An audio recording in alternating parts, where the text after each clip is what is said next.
नमस्कार। संतोष की रिपोर्ट में आप सबों का स्वागत है।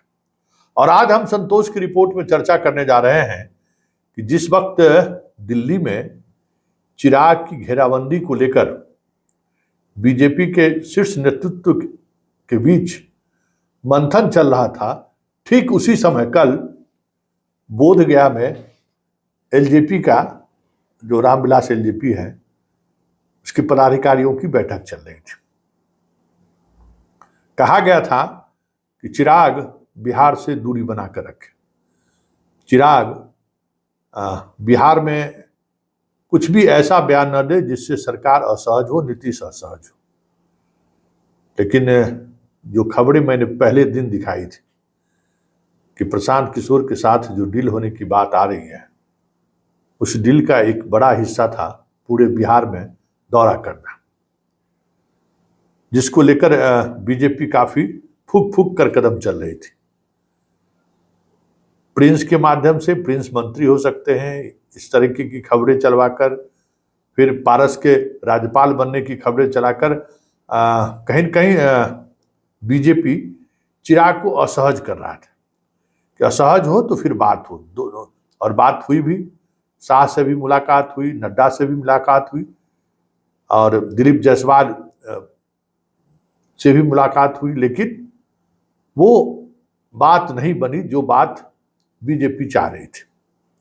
अब 28 नवंबर को कल उन्होंने घोषणा कर ही दी कि गांधी मैदान में बड़ी रैली का आयोजन होगा और उससे पहले पूरे बिहार में रैली को सफल बनाने के लिए जो खबरें आ रही हैं कि चिराग के 100 से अधिक छोटी बड़ी सभाएं होंगी, जिसमें लोगों को गांधी मैदान में आने का निमंत्रण दिया जाएगा। मतलब जिस बात को लेकर बीजेपी लगातार चिराग को चेतावनी दे रहा था, चिराग उन बातों को नजरअंदाज करते हुए सीधे सीधे तौर पर शाह को चुनौती दिया है।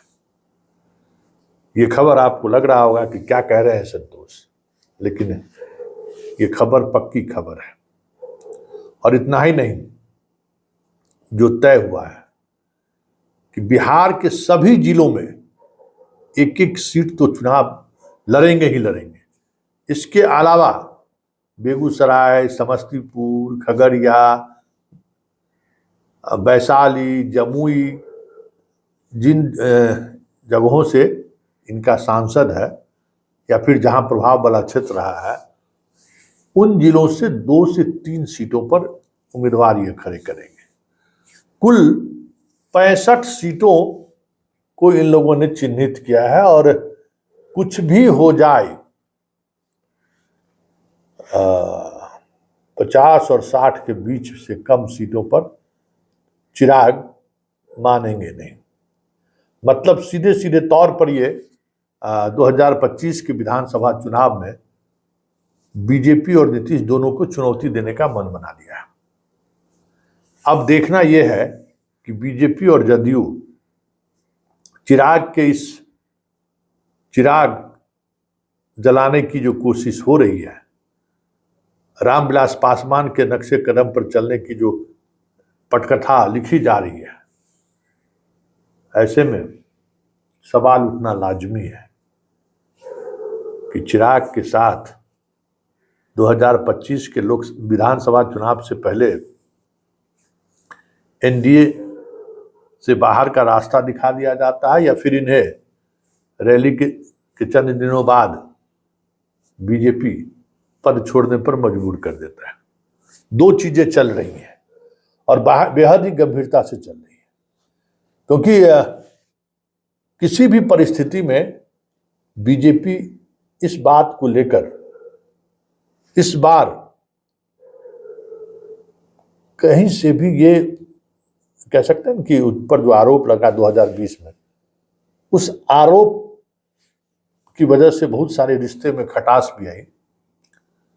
इस बार 2025 में ऐसा कुछ भी ना हो, इसको लेकर बीजेपी इस बार फूक फूक कर कदम रख रही है। अब देखिए मंत्रिमंडल विस्तार में प्रिंस मंत्री बनते हैं कि नहीं बनते हैं, क्योंकि बिसात बिछा दी गई है कि जिस तरीके से अभी 2 दिन पहले जदयू और बीजेपी के प्रदेश अध्यक्ष के बीच बातचीत हुई है। उस बातचीत में जिस अंदाज में एलजेपी लोजपा रामविलास की पार्टी को एक रणनीति के तहत पूरे बातचीत के प्रोसेस से बाहर का रास्ता दिखाया है, वह संकेत काफी है कि नीतीश कुमार हो अब बीजेपी पर दबाव बढ़ाना शुरू कर दिया, जो मैंने खबर भी चलाई थी। और चिराग को इस बात का अंदेशा है, क्योंकि 2-3 दिन पहले ही चिराग महाराष्ट्र के एक बड़े पत्रकार से बात कर रहे थे और ये जानना चाह रहे थे कि महाराष्ट्र में अजीत पवार का तस्वीर जो गठबंधन है उस गठबंधन के से क्यों हटा दिया गया है। जिन पत्रकारों से इन्होंने सवाल किया वो पत्रकार उन्हें संकेत में ही सही जरूर कहा कि बिहार में भी आने वाले समय में ये स्थिति हो जाए तो कोई बड़ी बात नहीं होगी। इस बात को चिराग भी समझ रहे हैं, लेकिन चिराग की महत्वाकांक्षा 2025 में मुख्यमंत्री बनने की है और जिस तरीके से उन्हें समझाया गया है, जिस तरीके से कैलकुलेशन करके बताया गया है कि आप बन सकते हैं, 40 से 50 सीट अगर हम लोग जीत लिए, प्रशांत किशोर की पूरी ताकत आपके साथ है, वोट और चेहरा आप हैं, गो हेड आगे बढ़िए। और इतने सीट लाने का मतलब है कि बीजेपी मजबूर होगा समर्थन देने को और चिराग मुख्यमंत्री बन जाएंगे। ये सपना बाजार में काफी तेजी से फैलाया जा रहा है। अब देखना ये होगा कि सपना के शिकार होते हैं चिराग या फिर इस सपना से सीख लेते हैं, ये भी बात है। क्योंकि 28 नवंबर की गांधी मैदान में रैली की घोषणा कर वो सीधे सीधे तौर पर जदयू और बीजेपी दोनों को चुनौती दी है, क्योंकि अभी 1 बरस बाकी है। नवंबर 2025 में चुनाव भी हुए हैं और इस नवंबर को 1 वर्ष पहले रैली करने का मतलब क्या है? 1 वर्ष पहले रैली का क्या मतलब है? कुछ तो बात होगी, कुछ तो चीजें चल रही हैं चिराग के दिमाग में कि 1 वर्ष पहले गांधी मैदान के हुंकार भरकर क्या संदेश और किसको संदेश देना चाहते हैं, या फिर रैली की घोषणा कर 65 सीट पर लड़ने का दावा कर पारस और प्रिंस को जो खबरें आ रही हैं कि उनको तवज्जो देने की बात जिस तरीके से आ रही है उसे रोकने की कोशिश तो नहीं है। ये भी चर्चा है कि जिस तरीके से प्रिंस और पारस के सहारे जदयू और बीजेपी चिराग पर दबाव बनाने की कोशिश कर रहे हैं, पावर पॉलिटिक्स होता है ना, दबाव की पॉलिटिक्स चिराग पर बना रहे हैं। क्या है?